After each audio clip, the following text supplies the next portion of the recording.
Unwanted and irritating phone calls are getting worse. Complaints are skyrocketing from people who are on the National Do Not Call registry and say they're still getting swamped with robocalls. So why can't the registry stop this onslaught?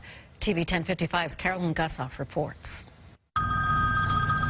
They assault our senses and max out our stresses. I'm with Publisher Service. My name's Judith, and they want to give you a few gifts. So press 1 now to take advantage of this today. Annoying robocalls, a maddening medley that cell phones can't escape.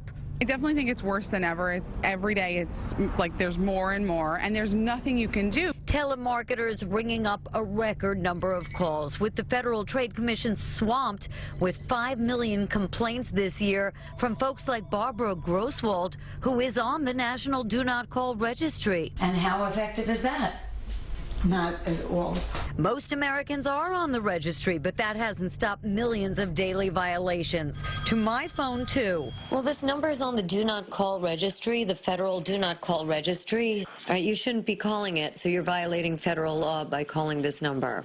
The registry, created more than a decade ago, could trace numbers, but not anymore. Senator Chuck Schumer says the registry doesn't work because telemarketers can now disguise numbers, often from overseas. And they can push a button and do 1 million calls. It's against the law, but you can't find them. Technology can weed out these spam calls. Free apps like No More Robo routes them to a dead end. Truecaller reveals who's behind that unknown number. But not all carriers support those services. Schumer's bill requires phone carriers to provide a blocking service. But until it's battled out in Congress, Grosswald's not hanging up her complaints.